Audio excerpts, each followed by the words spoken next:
Hello and welcome to the show. Today we got a special guest here. We have Adam. He's from St. Louis, Missouri, and he is a franchise owner, I believe, of Hite Digital, which is a marketing company. They specialize in search engine optimization. He's also involved in mobile auto glass repair. So if you're in St. Louis and you're looking to get your windshield replaced, there's only one guy to call. Anyways, Adam, welcome to the show. Thanks for that awesome introduction. Excited to be here. Thanks for having me. So, how did you get into all of this? How did you start? Yeah, absolutely. So I was in medical device sales. I did that for 5 years right out of college. Kind of what I always thought I wanted to do, but ultimately decided to try to find an opportunity for me to be an entrepreneur. So I always had that entrepreneurial bug. I just didn't necessarily know what vehicle I would take to be able to leverage that. So back in 2017, 2018, started looking for ways to make money online and got targeted by an ad to build out digital real estate. So, talking about taking websites, ranking them to the first page of Google, and then me being the landlord versus doing it for a brand. And then if the brand leaves me, the brand is the one that has all the assets. So, I kind of reverse engineered that through this course. So, learned how to build websites, rank websites, and then do paid advertising.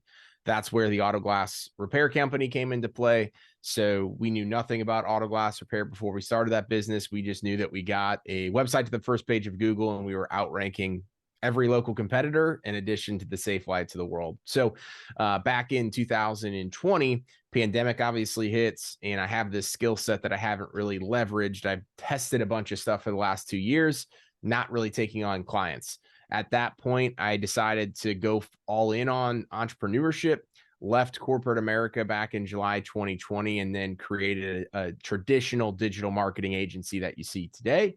So we do everything from web design, SEO, paid ads, etc. Autoglass company launched that year as well. And then I transitioned my agency that I had running at that time, which was just myself and a couple part-time people, over to the franchise model with Hite Digital about a year and a half ago, just giving us the opportunity to be able to grow it and scale it to the tune that I knew that I wanted to do. Nice. So, I guess both of us started in July 2020. July 2020. We're in the pandemic and we're going, "Hey, I think it's a good idea. We should start a business." What could go wrong? What could go wrong? You know, so when you started your business, did you have struggles? I mean, a lot of people have it in their head like, I'm going to pay myself a massive salary and I'm going to have all this business out of the gate. Like, did you realize was there a lot of struggles for you right out of the gate, or did you have a lot of things set up and in place where, you could pay yourself, for instance? Oh yeah, I had nothing set up. So as I feel like most people do, right? So I went from selling in traveling the country over the last or the 5 years previous to going out full time. So I kind of wanted to create a lifestyle and create a business that could support what I wanted to do and have the freedom, etc. And I thought that would be behind a computer. So I really nerd out on the search engine optimization stuff because I did it for 2 years before I ever charged anybody any money. So I spent my own money, my own time, all this stuff. I literally created a business out of nothing doing what we do for our clients. Very few digital marketers, less than I'd say probably 5% could actually tell you the same thing. So for me, I quickly realized though, once I started doing this full time, like I don't want to sit behind a computer. I love building websites. I love the ins and outs of SEO, paid ads, etc. But I don't really like doing this. My knack is business ownership and my knack is sales. So as we started to grow and scale, I started selling more. I was literally reinventing the wheel every single time we onboarded a new client. And because I had no processes and systems, right? And so me being the visionary, I was always focused on selling, selling, selling. We'll figure out everything else later. And that's not the way to go. I can tell you that for sure. Yeah, no, man, I totally get it. Like there's things within my business right now because I'm still early on as well where it's like I don't really enjoy doing this, but someone's got to do it. And if it Mhm. doesn't get done, well, then it won't get done, right? But I look forward to the day when I can hire someone to start taking over those duties that to me I find tedious, or it's kind of like, do I really have to do that? So, I mean, all those things do have, but you have to start somewhere. And as an entrepreneur, it's good to know all those ins and outs of your business, but also knowing where your strengths are. And you figured that out quite early, which is awesome. So I think that's great. So we're going to switch gears a little bit here. So what was your most memorable experience as a customer? Yeah, so I think a couple different things is one, I just had one with First Form. So I went in, I bought their energy drinks about 2 months ago, right after they came out, and started having a conversation with the guy. So I actually just came from a podcast recording that I was doing in our studio, and I had my Entrepreneur, which is the name of our podcast, shirt on. Guy at the register is asking me some questions, digging in about the podcast and explaining, what it is that the podcast is about. In long story short, he says, "Hey, good luck. Hope one day that you can get Andy Frisella on your podcast," because we were kind of chomping at the bit, going back and forth, and got a handwritten card from him a week or two later. And then I went back in most recently, again, almost 2 months ago. Same guy's working, not wearing the podcast shirt. And he literally asked me, "Hey man, how's the podcast going?" Did you like joking around about the Andy Frisella stuff, and asked about another business owner that we talked about potentially getting on the podcast. And then I got a handwritten note just saying, "Hey man, super supportive of everything that you're doing." And to me, the first interaction was like more than enough. And then the handwritten card. But the second interaction 2 months later, when he sees hundreds of people a day probably walk through his doors, to be able to quickly identify that and then follow up and write that card. And now we're connected on social media, going back and forth, supporting each other. So that one is the one of the ones that comes to mind most recently, that I would put that up against many opportunities that I've had on the customer side of the experience. Yeah, no, I get that lots when I'm talking to a client and they're like, "Oh, you don't remember me, do you?" And then I'm like, "Well, okay, like what vehicle is it?" Because, Yeah. I don't know everybody by their voice and I can't see them when I'm talking to them on the phone, right? And then they tell me their vehicle and I'm like, "Where do you live?" And then they tell me whereabouts they live. I'm like, "Oh, Bob. Okay, yeah, yeah, you're the." Like I just had a guy call me the other day and, you did our two vehicles and we live out in Chilliwack. And then I'm like, "Oh yeah, I was there. That was when it snowed, and you guys didn't even think I would show up because the streets were literally like a foot deep in snow, and you were shoveling all your neighbors' driveways." And we just started. I went into this whole conversation with them, and that was like 8 months ago that I did their vehicles, or no, 10 months ago that I did their vehicles, right? So the guy's like, "Oh wow, you remember everything." I'm like, "Yeah, no, I remember pretty deep depth detail." And then I go, "Are you still delivering pizzas?" He goes, "Yep." Oh, Because wow. he delivers pizzas at night for like a local pizza place or whatever, right? So, but I mean, you know, that's the thing, is trying to remember. You have to remember all those things, but it's duplicating that. So as you look at like a First Form or any of these companies.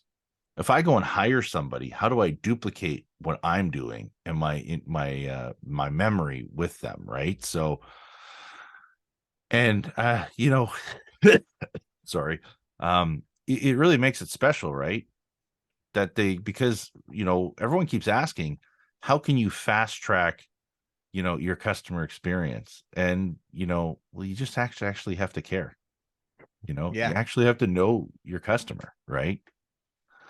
So, um what is one thing you do or have done to provide a positive experience in your business? Yeah, absolutely. So after every client comes on board with us, regardless of what service it is, in month two, they'll get a handwritten card from me. So actually just got a couple boxes together of that. And then we also own a swag company. So we create a design on a hat for them as well. So we'll get the hat ordered in. I'll write a handwritten card and then mail it out, just thanking them for trusting us, looking forward to getting whatever service launched. obviously letting them know that, hey, you have an entire team behind you and I'm here for additional support when needed. But just wanted to send you this hat as a thank you. And the response, we've been doing this now for almost 8 months. And by and far has been one of the coolest experiences ever. People giving us shout outs on social media, then people ordering more hats and other swag, but just the handwritten card. But in addition to that, a hat that everybody loves because it's their logo on it, just shipped to their doorstep in month 2 of working with us. Nice. It's cool. So is the hat like personalized to their business kind of thing, or Yes. yeah? Yep. Oh, cool. Yep. So we put their logo on it and send everything over. So yeah, it's awesome. Nice. No, that's pretty awesome. Just trying to personalize it and give people a different experience. That's Yeah, yeah, great. it's been great. Nice. So like how did you come up with that idea? Was it just like you guys were just sitting around the coffee table one day and go and like we're like, I don't know, it'd be cool if I got a hat or something, or Yeah. we're So it actually came about. So like with our size at Hite, right? Like there's so many advantages to doing that. So we acquired a swag company that basically a swag company is like, hey, now I get access. We have almost 1,000 clients at Hite between all of our different locations. All of those companies are purchasing swag. And so we purchased the swag company to be able to turn it into Hite swag and implement it for our clients. We're like, how do we take the customer onboarding experience and the experience in general? How do we take it to the next level? Hat samples is something super simple and easy for us to get done in 30 days with a handwritten note and shipped to the doorstep of the business.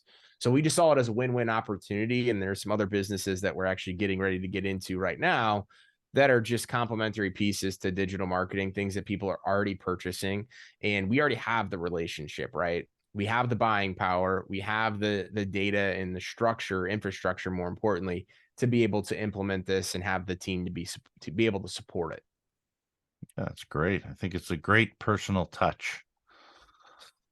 So when you look around at the world today, what has stood out to you as the biggest change in how we are interacting as customers? I would say the that obviously technology plays a key part, but the ease of use for customers to be able to get in contact with businesses. Some businesses make it super simple and easy to do business with them. Others, not so much. We build a lot of websites. We talked with a lot of companies out there that don't even have their first website built and they've been in business for 20 years. Their email, they don't check it. Their phone number that they have on their Facebook page doesn't work, right? Very difficult to do business with them. And then there's other businesses that are out there. For example, we just closed up our irrigation system for the year last week. And I've never, over the last 3 years, I've never single talked to that company whatsoever. They send automated text message reminders. The invoice is paid automatically with the card on file. They schedule everything online. Just don't have to talk to them. Don't have to think about it. And most businesses are behind the ball when it comes to that. A lot of people, they like to do stuff on their own time, which is normally after hours while they're sitting on the couch watching a sports game or binging Netflix. They like to be able to go add something to their cart, schedule their service online, and then not have to worry about talking to a human being. That's just the way that it is in today's world. And I think a lot of people are still playing catch up when it comes to that. Yeah, technology is definitely playing a big change. I mean, I know for me, I've added in Calendly about a year ago. So it sends out reminders for appointments. I allow customers to choose their own appointment time, right? Because customers like having that flexibility. I'll have people where it's like, yeah, I want to book an appointment. I send them the calendar. I hear nothing from them. And I'm like, oh, like what happened? And I'll like follow up with them like after a week, like, hey, you're still looking to get done. And then they don't even email me back again. Right. And I'm like, okay. And I just leave them alone because I don't want to bug clients. Right. And then Yeah. it'll be like a month later, all of a sudden, boom, it pops up this Calendly booking. And it's just like, well, I wanted to get the better one, so I just wanted to hold off till I had the extra, $200 or whatever in my bank account, right? It's like, oh, okay, cool. Like, but but I can like I'm a like I don't know. I'd like to say I'm an over communicator, right? So I'm always communicating, always talking, always asking questions, right?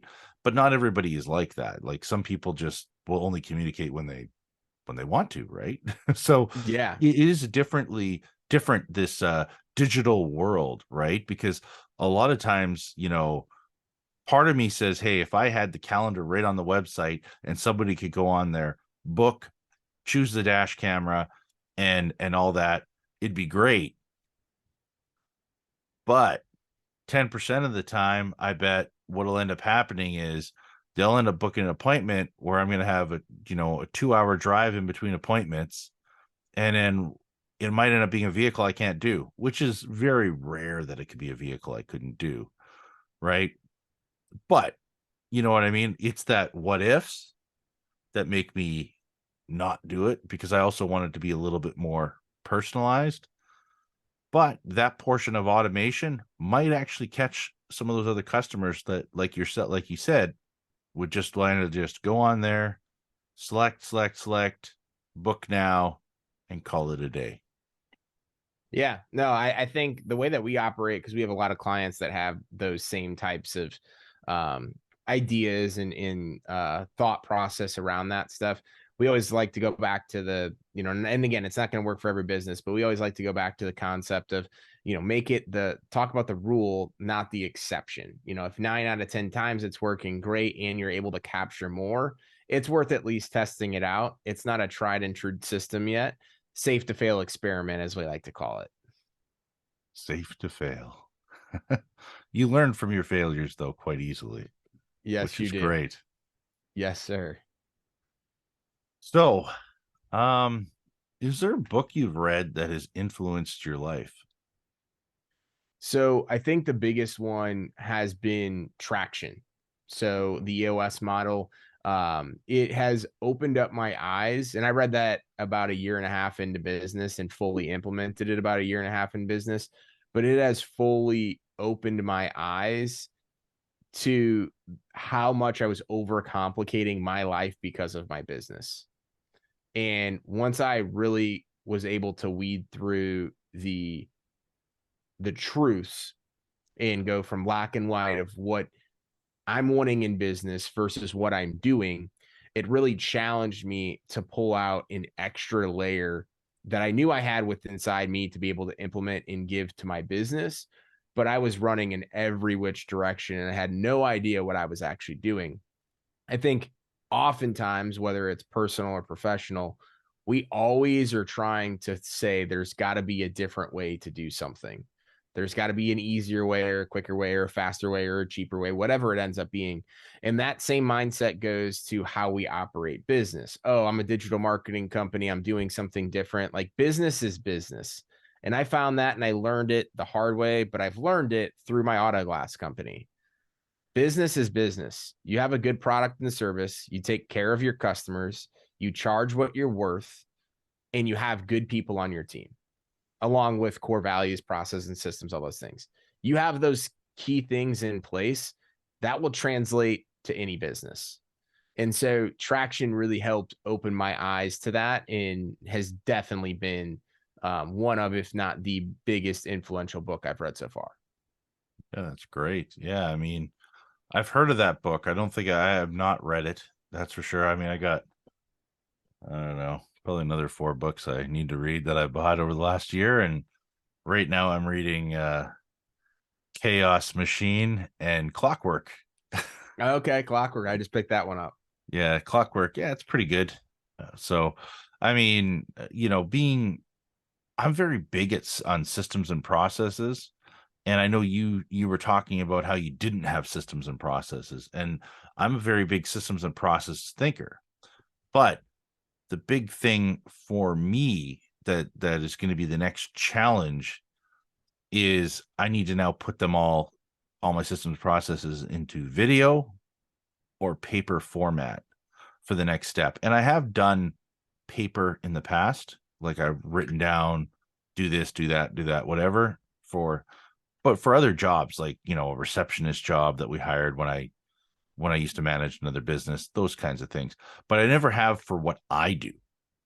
Right. Mhm. So it's just going to be, and that's why I kind of read Clockwork, just to see what they're doing, give those ideas. Right. Because that's a big thing with systems and processes. And you even talked about how there's certain things you didn't enjoy doing, or it wasn't utilizing your strengths. So you had to figure out how to build those systems and processes so that you could literally like onboard someone to learn your job very quickly. Yes.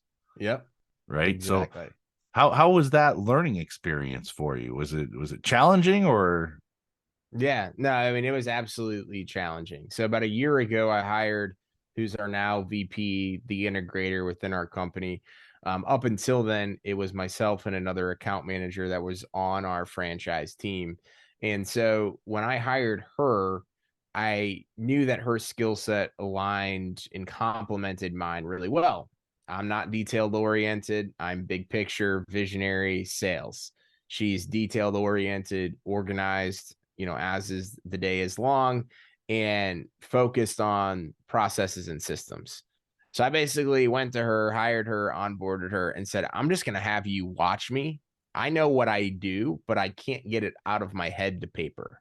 I'm going to walk you through our entire process and we're going to build this thing together. Now, that's not the right way to do it. I'll tell you that. But if you're in that spot or you just don't like putting pen to paper, a great thing to have is an extra set of eyes. And whether that's a business coach, a mentor, or an employee that has that bandwidth to be able to do it, because there are very few solid integrators out there in this world comparatively to the visionaries. But she was able to process and systemize literally everything that we're doing. Now, it took a long time, but we're really hitting our stride when it comes to that. yeah, that's great. But once you have it written down on paper or in video format or screen recording or whatever you end up doing, the onboarding process is quite easy. And, Yeah. I always, maybe it sounds really cold, but I always like talk about how Kevin O'Leary has these people come on to the Shark Tank. And, at first I used to think, man, that guy's a cold son of a gun, right? And he come on there and he goes, so what am I buying? So I'm buying you. Okay. So if you walk across the street and get hit by a bus tomorrow, what do I got? Well, he goes, I got nothing. I'm not interested. Sorry. Or Yeah. he'll do the whole, I like your company. I'm going to buy the whole thing, but I don't want you in it. And Yeah. people are like, man, the guy's such a jerk. But the thing is, when you look at it, really, if tomorrow I wanted to sell my company, I'm selling the inventory, I'm selling the systems and processes involved with the company. I'm selling him my, the contacts, the customer list, that kind of stuff, right? And if you don't have any systems and processes, what are you selling? Someone else can just go build a business anyways, Yeah. right? So a lot of people don't understand that. They just think like, well, I have a business, it does 3 million a year. Okay, yeah. But if you're the one who does all the sales and you want to sell your business, what are you selling? Nothing. They're going to want you with it. There you go. You're going to have to stay on. But if you don't have systems and processes in place and you haven't built a business where you can be replaced, then what do you got, right? Which it sounds like you've already gotten to a position, up there where you're the visionary, right? And you already have a Mhm. lot of people taking care of a lot of the heavy lifting, it sounds like, which is great within your team environment. Yeah. So the last main hat that I was still wearing that now has been transitioned out was the sales and the prospecting. So we have a director of client success that started about 3 months ago. So she's well on her way. She's taken 90% of that process over. But really, twofold with it is one, I've done a good job of hiring those people at our franchise on our franchisee team to be able to do that. So that's sales and prospecting, that's the COO or the integrator within the company. And then we have full-time account managers that manage our clients. The marriage between my agency previously and becoming on with Hite is Hite had the fulfillment side. So obviously the processes and systems for that, the team members that are 180 full-time team members that I don't have to worry about hiring, managing, retaining, etc. So I was able to probably cut down on about 5 years worth of building that it would have taken me to get my agency to this point by making the transition to Hite and then obviously running with it on our end. Well, that is the big thing about a franchise model, right? Is once you get involved, you know, you're buying the systems and processes. You're trying to speed up that learning curve, right? Yes. Involved with the business, So yeah, I think that's great. If there's one thing you could change in the entire world today, what would it be and why? So I would go back to the technology piece, and I wouldn't necessarily change anything that's there. I would just change the dependency that a lot of us need when it comes to technology, right? So, for example, all of my clients are connected with me on social media. A lot of them have my cell phone number, they have my email address, they have me on every different outlet that's there.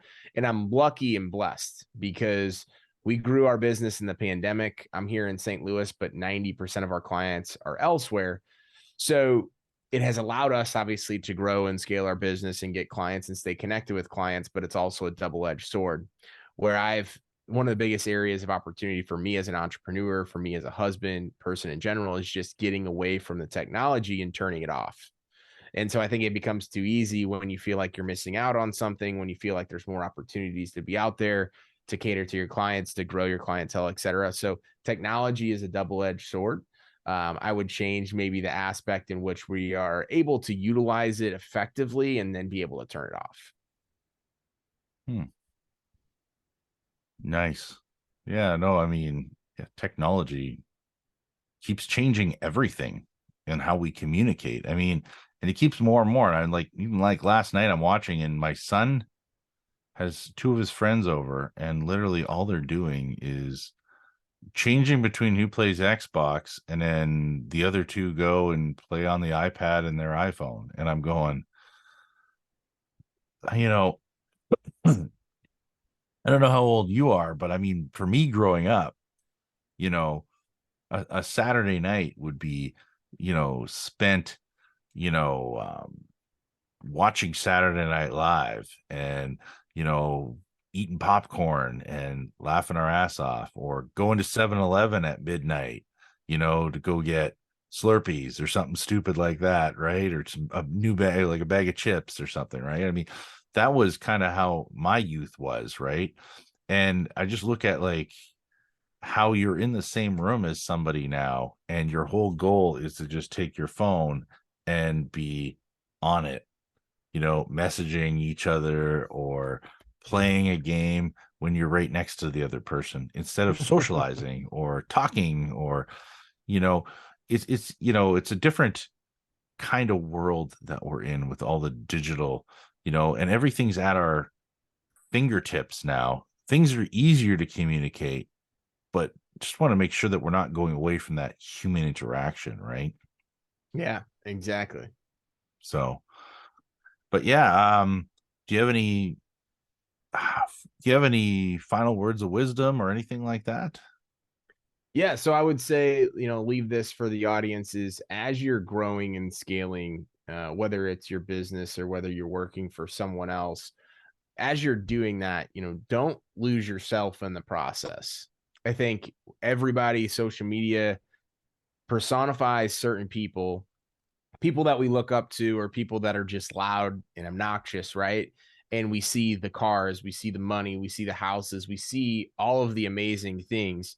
But what you don't see as well is the struggles and the hardships that they're likely going through right now or have already gone through. And it's very easy for us to, one, compare ourselves to, but to two, to try to actually take action to be them. And when you do that, you further and further yourself away from who you truly are. So I would say as you're growing and scaling professionally and personally, just don't lose yourself in the process, because the reason why you're growing professionally and personally is because you want to better yourself to become that best version of who you are. Yeah, it's great. I mean, when I started my business, I focused on the transaction. Probably the first year, it was all about get the money, get the money, get the money. And I realized very quickly after about a year that this isn't who I am. I never have been the transactional person. I've always been like that one that wants to get to know my customers, that wants to build a relationship with them.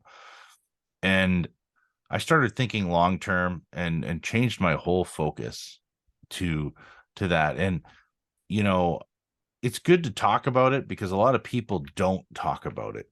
When you start a business, you're just like, you're in survival mode. It's like, I thought I'd be able to pay myself like 10 grand a month. Like, where's all the business? Why can't I? Well, you're nothing. You're a speck. The first 6 months, people want to see if you're even still going to be existing 6 months from now. The Mhm. first year, it's okay. Is this person going to even be sticking around? Are they going to go? Are they still going to be offering the same level of service they did when they started? Right. And you know, you have to be consistent with whatever you do in a business. It's very important that you're consistent.